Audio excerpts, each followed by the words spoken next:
ማታ ከሚባሉ ዝክርና ዱዓዎች መሃል አንዱ አምሰይና ወአምሰል ሙልኩ ሊላህ ወልሐምዱሊላህ ላኢላሃ ኢለላሁ ወሕደሁ ላ ሸሪከ ለህ ለሁል ሙልኩ ወለሁል ሐምድ ወሁወ ዐላ ኩሊ ሸይኢን ቀዲር ረቢ አስአሉከ ኸይረ ማ ፊ ሃዚሂ ሌይላ ወኸይረ ማ በዕደሃ ወአዑዙ ቢከ ሚን ሸሪ ማ ፊ ሃዚሂ ሌይላ ወሸሪ ማ በዕደሃ ረቢ አዑዙ ቢከ ሚነል ከሰሊ ወሱኢል ኪበር ረቢ አዑዙ ቢከ ሚን ዐዛቢን ፊናሪ ወዐዛቢን ፊል ቀብር የሚል ዝክርና ዱዓ ነው።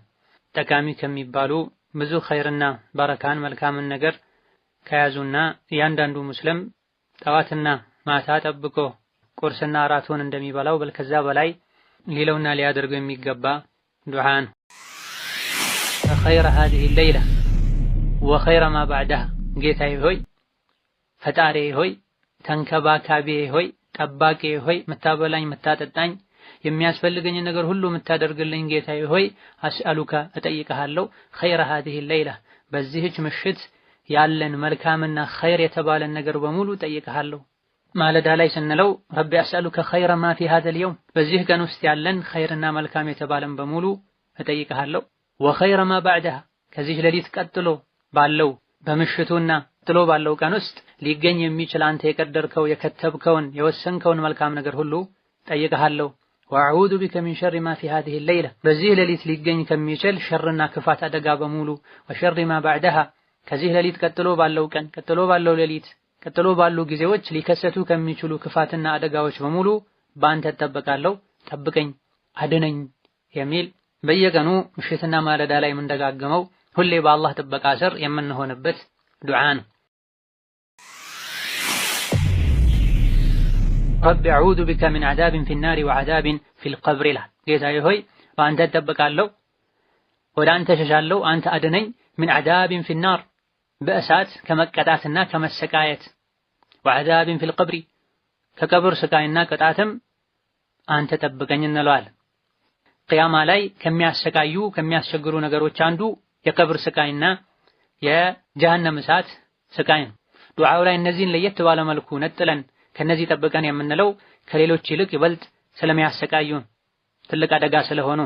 ቀብር የአኺራ የመጀመሪያው እርከን፣ ቀብር ላይ ሰላም ያገኘ ከዛ በኋላ ያለው ሁሉ ሰላም ይሆንለታል። ቀብር ላይ መከራና ስቃይ የጀመረው ከዛ በኋላ ያለው የከፋ ነው የሚሆነው። ليس من يقطع طرقا بطلا إنما من يتقي الله البطل. الحمد لله والصلاة والسلام على خير خلق الله محمد بن عبد الله وعلى آله وصحبه ومن والاه أما بعد السلام عليكم ورحمة الله وبركاته. يلت جمعة صفر عند شيرات متو 42 ክፍል 8 ذكرنا دعاء ወይም የመንፈስ ቀለብ የሚለው ትምህርታችን ዛሬም ኢንሻአላህ ተዓላ ባለፈው በጥቅሉ የቀረቡ የማለዳና የምሽት ዝክሮችን ማብራራት ላይ እንቀጥላለን። ጠዋትና ማታ ከሚባሉ ዝክርና ዱዓዎች መሃል አንዱ አምሰይና ወአምሰል ሙልኩ ሊላህ ወልሐምዱሊላህ ላኢላሃ ኢለላሁ ወሕደሁ ላ ሸሪከ ለህ ለሁል ሙልኩ ወለሁል ሐምድ ወሁወ ዐላ ኩሊ ሸይኢን ቀዲር ረቢ አስአሉከ ኸይረ ማ ፊ ሃዚሂ ሌይላ ወኸይረ ማ በዕደሃ ወአዑዙ ቢከ ሚን ሸሪ ማ ፊ ሃዚሂ ሌይላ ወሸሪ ማ በዕደሃ ረቢ አዑዙ ቢከ ሚነል ከሰሊ ወሱኢል ኪበር ረቢ አዑዙ ቢከ ሚን ዐዛቢን ፊናሪ ወዐዛቢን ፊል ቀብር የሚል ዝክርና ዱዓ ነው።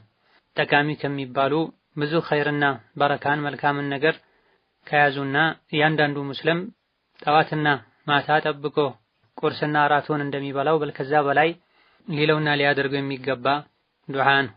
ኢማሙ ሙስሊም ከአብዱላህ ብን መስዑድ በዘገቡት ሐዲስ ነቢዩ ዓለይሂ ሰላቱ ወሰላም ይሄን ዝክርና ዱዓ ማለዳና ምሽት ላይ ይሉት እንደነበረ ተነግሯልና ይሄን ዝክርና ዱዓ ሰዓቱን ጠብቀን ማለታችን ውስጡ ላይ ያለውን ኸይርና መልካም ነገር ከማግኘታችን በተጨማሪም የነቢዩን ዓለይሂ ሰላቱ ወሰላም ሱና መከተልም ጭምር ነው። ማብራሪያውን በምናይበት ጊዜ አምሰይና ወአምሰል ሙልኩ ሊላሂ ወልሐምዱሊላህ እንላለን። ዝክሩን የምንለው ምሽት ላይ ከሆነ አምሰይና ወአምሰል ሙልኩ ሊላህ እንላለን።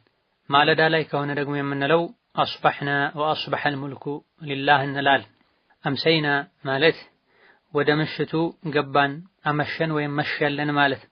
ወአምሰል ሙልኩ ሊላህ እኛ በአላህ ጥበቃ ስር በአላህ ክብካቤ ስር በአላህ ጸጋ ውስጥ ሆነን እንዳመሸነው ሁሉ ወአምሰል ሙልኩ ሊላህ ንግስናም እንደዚሁ የአላህ ሆኖ መሽቷል ቢመሽ ቢነጋ ዘመናት ቢተካኩ የአላህ ተባረከ ወተዓላ ንግስናና ስልጣን አይሻርም። ሲመሽም ሲነጋም አላህ ብቸኛ አምላክ ነው፣ ብቸኛ እውነተኛ የሰማይ የምድር ንጉስ ነው። የሚጋራው ወይም ደግሞ ንግስናውን ስልጣኑን የሚቀማው የለም። ይሄን የማምንና የማጸድቅ ሆኜ ነው ያመሸሁት ያነጋሁት ማለት ነው። ወልሐምዱሊላህ የተሟላ ምስጋናና ውዳሴም የሚገባው ለአላህ ብቻ ነው። አመሰግነዋለሁ፣ አወድሰዋለሁ በመሸ በነጋ ቁጥር። የቀንና የሌሊት መተካካት የአላህን ተባረከ ወተዓላ ኃያልነት ሁሉን ማድረግ የሚችል መሆኑን ከሚያሳዩ ነገሮች መሃል አንዱ ነው። ሰው ልጅ የቤቱን የሱቁን እንኳ በር ሲከፍትና ሲዘጋ ጋጋታል። አላህ የሌሊቱን ጨለማ አስወግዶ የቀን ብርሃን ሲያመጣ፣ የቀኑን ብርሃን አስወግዶ የሌሊቱን የምሽቱን ጨለማ ሲያመጣ ምንም የሚታይ ምንም የሚሰማ ረብሻና ጋጋታ የለም። የሚዛባና የሚሰባበር የሚፈጠር ክፍተትም የለም። ይሄን ሁሉ ማድረግ በሚችለው ጌታ እገዛ ጥበቃ ስር ሆነን ነው ያመሸነው ያነጋነው። ወደሱም እንጠጋለን እንሸሻለን። በዲንም ይሁን በዱንያ ጉዳዮቻችን ከአላህ እገዛን እንጠይቃለን። ዘውትርም እናመሰግነዋለን፣ ሁሌም እናመልከዋለን፣ ብቸኝነቱን እናምናለን። ለዚህም ነው ቀጥሎ ላኢላሃ ኢለላሁ ወህደሁ ላ ሸሪከ ለሁ የተባለ ከአላህ ውጪ መመለክ የሚገባው እውነተኛ አምላክ ማንም ምንም የለም። ወህደሁ የሚመለከው እሱ ብቻ ነው። ላኢላሃ ኢለላህ የሚለውን ይበልጥ ለማጥበቅና ግልጽ ለማድረግ ነው። ላ ሸሪከ ለሁ ከአላህ ውጪ የሚመለክ ምንም አይነት አምላክ በጭራሽ የለም። ላኢላሃ ኢለላህ ስንል ከአላህ ውጪ አምላክ እንደሌለ ተነግሮ ነበር። ላ ሸሪከ ለሁ የሚለው ከአላህ ውጪ የሚመለክ አምላክ አለመኖሩን በድጋሜ ግልጽ አድርጎ አስረግጦ ለመግለጽና በልብም ለማረጋገጥ ነው። የተውሂድ ቃል በመባል ይታወቃል። ጠዋትና ማታ እንደጋግመዋለን። ሶላት ውስጥ እንለዋለን። ፋቲሓ ስንቀራ ኢያከ ነዕቡዱ ወኢያከ ነስተዒን ይሄን የሚገልጽ ነው። አተሕያቱ ስንቀራም ይሄው ነው ያለው። ላኢላሃ ኢለላህ ሁለት መሰረቶች እንዳሉት እያንዳንዱ ሙስሊም ሊያውቅ ይገባዋል።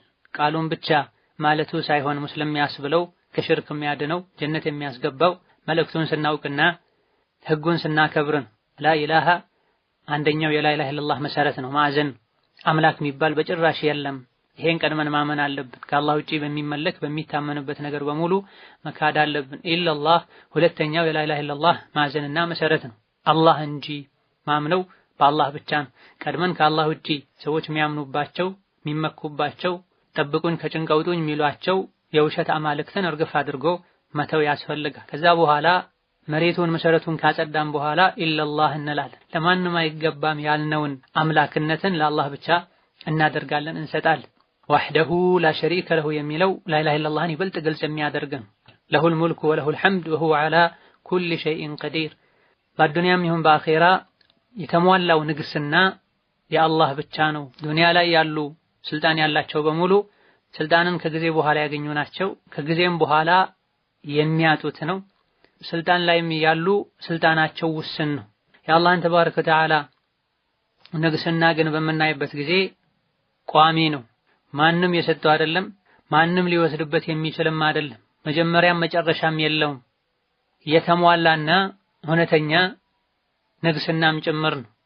ዱንያ ላይ ንጉስ የነበሩ በሙሉ ከጊዜ በኋላ ሞተው ይጠፋሉ። የቂያም ቀን ሁሉም በተሰበሰበበት እኔ ነኝ ንጉሱ የታሉ የአዱንያ ንጉሶች ያለ አላህ ተባረከ ወተዓላ ይጠይቃል። ማንም መልስ የሚሰጥ የለም። ሊመኒል ሙልኩል የውም ሊላህ ይላል። አላህ ራሱ መልሶ ንግስና የአላህ ነው ለአላህ ነው ይላል።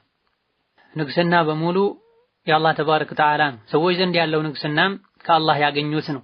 በአግባቡ ከተጠቀሙትና ከተጠቀሙበት አጅር የሚያገኙበት ይሆናል። ያለ አግባብ ከተጠቀሙበት የሚጎዱበት አላህ ዘንድ የሚጠየቁበት ይሆናል። ንግስና በሙሉ የአላህ ነው። ሰማይና ምድር በሙሉ በእነሱ ውስጥና በመካከላቸው የሚገኙም በሙሉ የአላህ ናቸውና ወለሁል ሙልክ ወለሁል ሐምድ የተሟላ እውነተኛ ምስጋናና ውዳሴም የሚገባው አላህ ነው። የተመሰገነ ነው። አላህ ተባረከ ወተዓላ ራሱን አመስግኗል።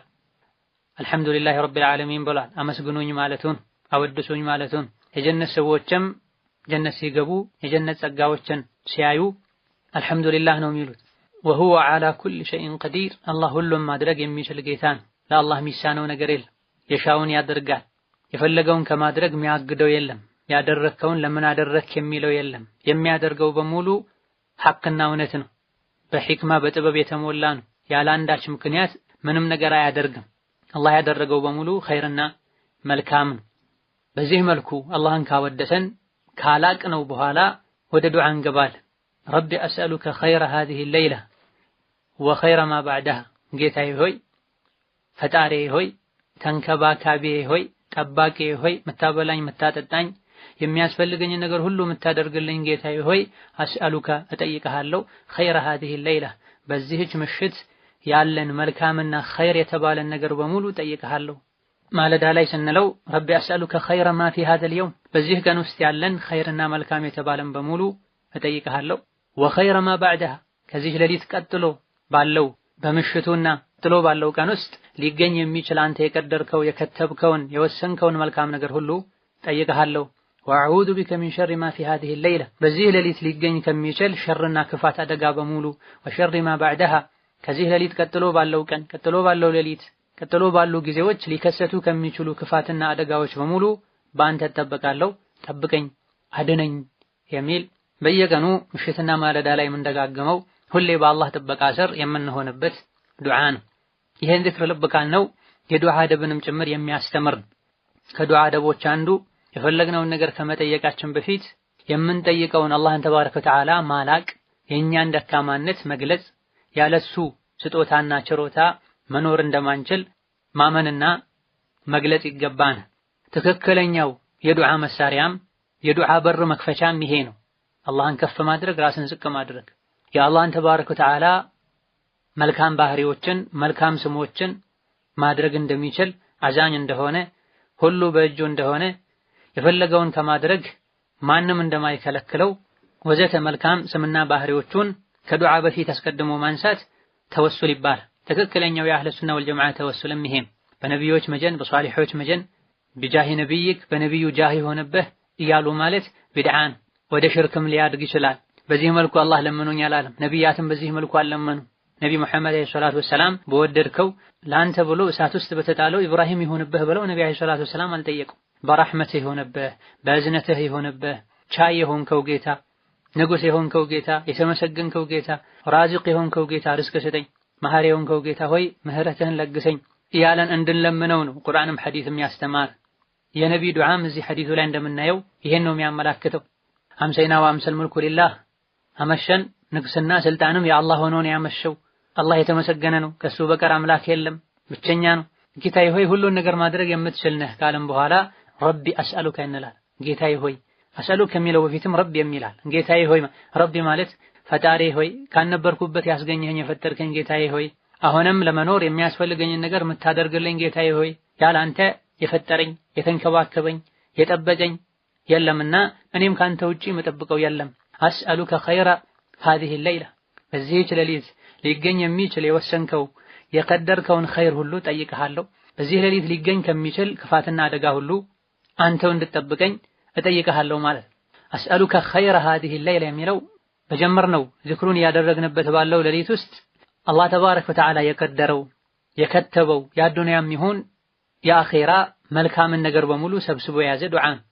ወኸይረ ማ ባዕደሃ ቀጥሎ ባለውም ሌሊት ያለን ቀኑም ላይ እንደዚሁ ቀጥሎ ባለው ያለን በጊዜው ላለንበትም ወደፊት ለሚመጣውም አላህ ከመልካም ነገር እንዲሰጠን ከሸርና ከክፉ ነገር እንዲጠብቀን ዱዓ ያረገን። ወአዑዙ ቢከ ሚን ሸሪ ማ ፊ ሃዚሂ ሌይላ ወሸሪ ማ ባዕደሃ አዑዙ ማለት በአንተ እጠበቃለሁ ወደ አንተ እሸሻለሁ ማለት። ሚን ሸሪ ማ ፊ ሃዚሂ ሌይላ በዚህ ሌሊት ውስጥ ሊገኝ ሊከሰት ከሚችል ግልጽም ይሁን ስውር አደጋና ክፋት አንተ ጠብቀኝ ማለት። ይሄን ዱዓ ስናደርግ ህይወታችን ላይ የሚያሰጉን የሚያስፈሩን ነገሮችን ያሰበን የነየትን ሊሆን ይገባል። ቃሉን ብቻ መደጋገም ሳይሆን ትርጉሙን አውቀን እንደዚሁ ደግሞ ሊደርሱብን ይችላሉ የምንላቸው ዋና ዋና የሚባሉ አደጋዎችን ያሰበን ሊሆን ይገባል። ዱዓው ሰፊ ከመሆኑ አንፃር የማናውቃቸው አደጋዎችንም ቢሆን ሊከላከል ይችላል። ረቢ አዑዙ ቢከ ሚነል ከሰሊ ወሱኢል ኪበር ጌታዬ ሆይ ከስንፍናና ከልክ ካለፈ እርጅና ባንተ እጠበቃለሁ ጠብቀኝ ጌታዬ ሆይ እንላለን። ከሰል ብሎ ማለት ለመልካም ነገር አለመነሳሳት ማለት ነው። ያሰብነውን መልካም ነገር ለማድረግ የምንችልበት ሙሉ አቅም እያለን ነገር ግን የውስጥ ተነሳሽነትን ማጣት መሰላቸትና መስነፍ ማለት ነው። አቅም እያለው ማድረግ የሚፈልገውን የሚጠቅመውን ነገር ማድረግ የሚችልበትን አቅም አላህ ሰጥቶ ሳለ ጠቃሚነቱንም አውቆ ሳለ በስንፍናና በቸልተኝነት የተወሰው አላህ ዘንድ ዑድር አይኖረው። ማድረግ የፈለገ አቅም አንሶት ማድረግ ካልቻለ ሰው በተቃራኒ ማለት ነው። ገንዘብ ያለው ጉልበት ያለው በገንዘቡ በጉልበቱ ለዲን ለአኺራ የሚጠቅምን ነገር ማድረግ እየቻለ ጠቃሚነቱንም ያወቀ ቸላ ያለ ሰው ስንፍና መሰላቸት በዚህ ኸይር እንዳይጠቀም አድርጎታል። በአንጻሩ ደግሞ ብዙ ኸይር ነገር መስራት የፈለገ አቅም ቢኖረውና ቢችል ለማድረግ የሚነየትና የሚመኝ በመልካም ንያው አላህ የተሟላ አጅርን ይሰጠዋል።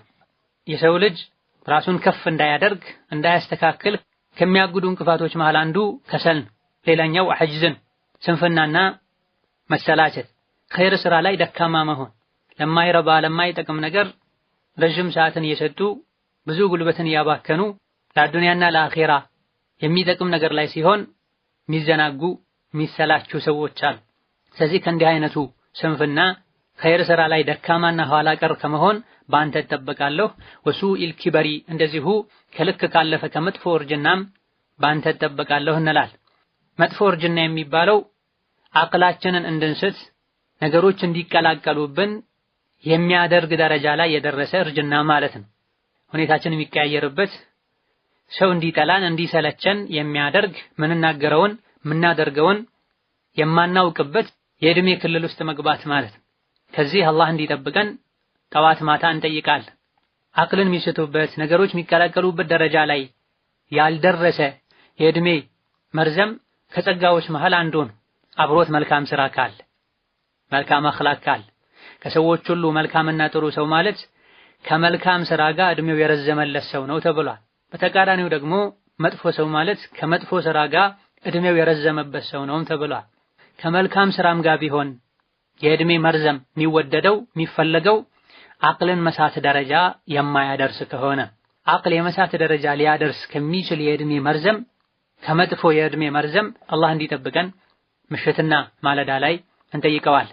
ከዛ ቀጥሎ ዚክሩ ረቢ አዑዙ ቢከ ሚን ዐዛቢን ፊናሪ ወዐዛቢን ፊል ቀብር ይላል። ጌታዬ ሆይ በአንተ እጠበቃለሁ፣ ወደ አንተ ሸሻለሁ፣ አንተ አድነኝ። ሚን ዐዛቢን ፊናር በእሳት ከመቀጣትና ከመሰቃየት፣ ወዐዛቢን ፊል ቀብሪ ከቀብር ስቃይና ቅጣትም አንተ ጠብቀኝ እንለዋለን። ቅያማ ላይ ከሚያሰቃዩ ከሚያስቸግሩ ነገሮች አንዱ የቀብር ስቃይና የጀሃነም እሳት ስቃይ ነው። ዱዓው ላይ እነዚህን ለየት ባለ መልኩ ነጥለን ከነዚህ ጠብቀን የምንለው ከሌሎች ይልቅ ይበልጥ ስለሚያሰቃዩን ትልቅ አደጋ ስለሆኑ። ቀብር የአኺራ የመጀመሪያው እርከን። ቀብር ላይ ሰላም ያገኘ ከዛ በኋላ ያለው ሁሉ ሰላም ይሆንለታል። ቀብር ላይ መከራና ስቃይ የጀመረው ከዛ በኋላ ያለው የከፋ ነው የሚሆነው። እሳትን ደግሞ አላህ ተባረከ ወተዓላ አሊም ብሎ ገልጾታል። የአኺራ እሳት እንደ ዱንያ እሳት አይደል፣ ከዱንያ እሳት በብዙ እጥፍ የበለጠ የሚያቃጥል እንደሆነ ሐዲስ ላይ ነብዩ ሰለላሁ ዐለይሂ ወሰለም ተናግረዋል። ከሆነም አላህ ተባረከ ወተዓላ ከአኺራ እሳት ከቀብር ስቃይና መከራ እንዲጠብቀን እንዲያደነን ጠዋትና ማታ እንጠይቀዋል። በምላስ ብቻ መጠየቅ ሳይሆን በልባችንም ጭምር ሊሆን ይገባዋል።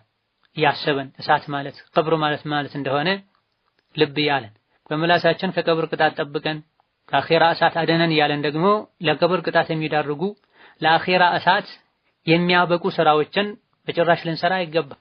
በምላሳችን አላህ ከቀብር ቅጣት እንዲጠብቀን እየጠየቀን ነገር ግን ለቀብር ቅጣት ይዳርጋሉ የተባሉ እንደ ሐሜት፣ ሰው ማጣላት፣ ሰውን ለማጣላት ብሎ ወሬ ማዋሰድ፣ እንደዚሁ ደግሞ ከሽንትና መሰል ነጃሳዎች ራስን በደንብ አድርጎ አለማጥራትን ካልተጠነቀቀን በምላሳችን ብቻ ከቀብር ቅጣት ጠብቀን ማለቱ ዋጋ አይኖረው።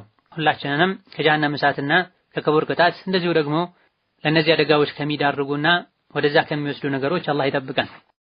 ሌላኛው ዚክር አላሁመ ቢከ አስበሕና ወቢከ አምሰይና ወቢከ ነሕያ ወቢከ ነሙት ወኢለይከ ኑሹር የሚለው ዚክር ነው። ይህ ማለዳ ላይ ሲሆን፣ ምሽት ላይ ሲሆን ደግሞ አላሁመ ቢከ አምሰይና ወቢከ አስበሕና ወቢከ ነሕያ ወቢከ ነሙቱ ወኢለይከ አልመሲር እንላለን።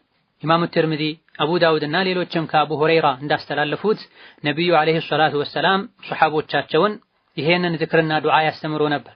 አንዳችሁ ሲነጋ ፈልየቁል አላሁመ ቢከ አስበሕና ወቢከ አምሰይና ኢላ አኺሪሂ እስከ መጨረሻ ያለውን ይበል። ሲመሽ ደግሞ አላሁመ ቢከ አምሰይና ወቢከ አስበሕና ኢላ አኺሪሂ የሚለውን ዚክር ዱዓ ያድርግ ብለው ይመክሩ እንደነበረ ተነግሯል። ነቢያችን ሰለላሁ ዐለይሂ ወሰለም ሱሐቦቻቸውን ተውሂድን ሐላልና ሐራም እንዳስተማሩት ሁሉ ዚክርና ዱዓንም አስተምረዋል ማለት። አንድ ነገር ላይ ጥሩ ደረጃ ላይ ደርሰን ሌሎች በርካታ የዲን አካላት የሆኑ ጉዳዮች ላይ ደካማ ልንሆን ክፍተት ሊኖርብን አይገባም። ዲናችን የተሟላና ኸይር የተባለን በሙሉ ያቀፈ ሊሆን ይገባል። ከሁሉም ኸይር ልንቋደስ ይገባናል። ይህ ዝክር የአላህን ተባረከ ወተዓላ ጸጋ እንድናስታውስ የሚያደርግ ያለ አላህ ጸጋ መኖር እንደማንችል የምንገልጽበት እንደዚሁ ደግሞ በመሸና በነጋ ቁጥር አኺራ እንድናስታውስ ሞትን ከሞት መቀስቀስን እንድናስብ የሚያደርግ ዱዓ ነው። اللهم بك أصبحنا اللهم ማለት ምን ማለት እንደሆነ ካሁን ቀደም አሳልፈናል። ቢከ አስበሕና ባንተ ነው ያነጋነው።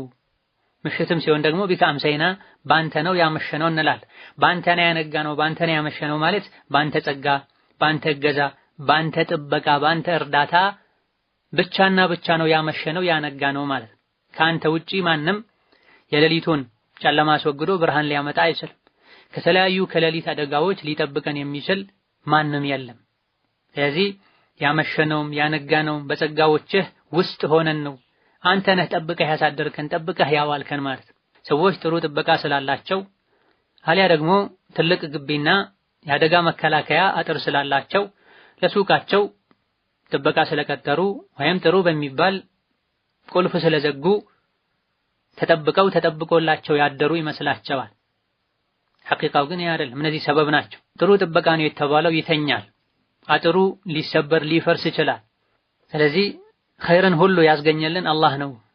ከአደጋዎች ሁሉ የጠበቀን አደጋውን ዞር ያደረገልን አላህ ብቻ ነው። ቢከ አስበሕና ወቢከ አምሰይና እንላል። ወቢከ ነሕያ ወቢከ ነሙት ሲመሽ ሲነጋ አብሮን ያለው ጥበቃ እርዳታ እስከ ሞታችን ድረስ አብሮን የሚቆይ ነው። ከሞት በኋላም ቢሆን ቀብር ውስጥ የምትጠብቀን አንተ ነህ። የአኺራን ጸጋ ጀነትን ኒዕማን የምትሰጠን አንተ ነህ። ስለዚህ ከመጀመሪያ እስከ መጨረሻ ሁላችንም በአንተ ኒዕማና ጸጋ ውስጥ ነው ያለነው። አንተ ነህ የምትገድለን፣ አንተው ነህ ከሞት በኋላም የምትቀሰቅሰን። በሁሉም ሁኔታ ላይ ያላንተ ለቅጽበት እንኳ መኖር አንችልም። ካንተ አንብቃቃም። በአንተ ነው የምንመካው፣ አንተን ነው የምንደገፈው። ጸጋዎችህን በሙሉ እናምናለን፣ አግዘን ጠብቀን የሚል ሰፊ መልእክት አለ ውስጡ ላይ። ይሄን በየጊዜው በዚህ መልኩ ይሄን ተረተን ካልነው ኢማናችን ይጨምራል። ይበልጥ አላህን እንፈራለን፣ ይበልጥ በአላህ እንመካለን። ከጌታችን ጋር ያለን ግንኙነት የጠበቀ ይሆናል። አላህን አንረሳውም። ቢከ አስበሕና ወቢከ አምሰይና ወቢከ ነሕያ ወቢከ ነሙት ቢከ የሚለው የተደጋገመ ነው። ምንተኛው በአላህ እገዛ ነው፣ በአላህ ጥበቃ ነው።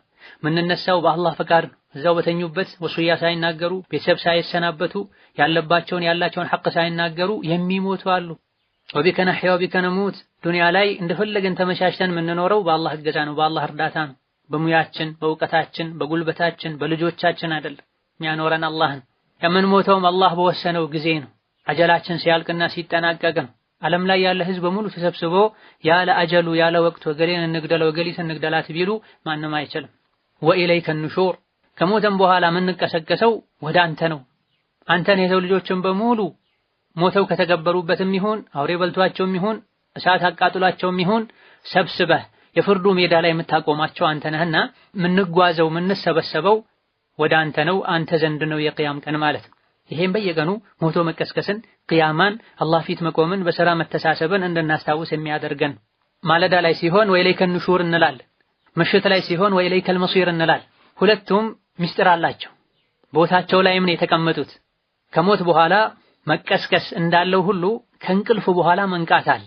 ተኝተን ከእንቅልፋችን ተነስተን ወደ ተለያዩ ዓላማዎቻችን እንደሄድነው ሁሉ አኺራ ላይ ደግሞ ከሞት በኋላ ተነስተን ወደ አላህ ብቻ ነው የምንሄደው።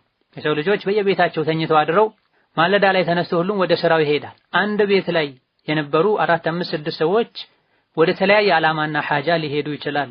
የቅያም ቀን ግን የሰው ልጆች በሙሉ የሚያመሩት የሚሄዱት ወደ አላህ ብቻ ነው፣ የሥራቸውን ያገኙ ዘንድ ትክክለኛውን ፍርድ ይሰሙና ይቀበሉ ዘንድ። ወኢለይከ አንሹር ምንጓዘው ወደ አንተ ነው፣ አንተ ነህ የምትሰበስበን። መሲር የሚለው ሞትን የሚያመላክት ነው። ንሹር የሚለው ደግሞ ከሞት በኋላ መቀስቀስን የሚያመላክት ነው። ሌሊት ጨለማ ከመሆኑ አንፃር እንቅስቃሴ የሌለበት ከመሆኑ አንፃር ሞትን ያመላክታል። ስለዚህ ወኢለይከ ንሹር እንላለን ሲመሽ። ቀን ደግሞ እንቅስቃሴን፣ ስራን፣ መሄድ መምጣትን ማድረግን ያመላክታል። ማለዳ አዲስ መፈጠርን መንቀሳቀስን ያሳያል። እንቅልፍ እንደሚታወቀው መለስተኛው ሞት ነው። ከእንቅልፍ መነሳት ከሞት እንደመነሳት ነው። ምሽት ደግሞ በተቃራኒው በህይወት ከቆዩ በኋላ መሞትን የሚያሳይ ነው። የሰው ልጆች ሲሰሩ ውለው ሲመሽ ወደ እንቅልፍ ይሄዳል። ሁሉ ነገር ይሰክናል። ስለዚህ ዱንያ ላይ የቆየነውን ያክል ጊዜ ብንቆይ መሞታችን አይቀርም። ቀን ስንሰራ ውለን ማታ እንደምንተኛው ዱንያ ላይ የቆየነውን ያክል ጊዜ ብንቆይ መሞታችን አይቀርም።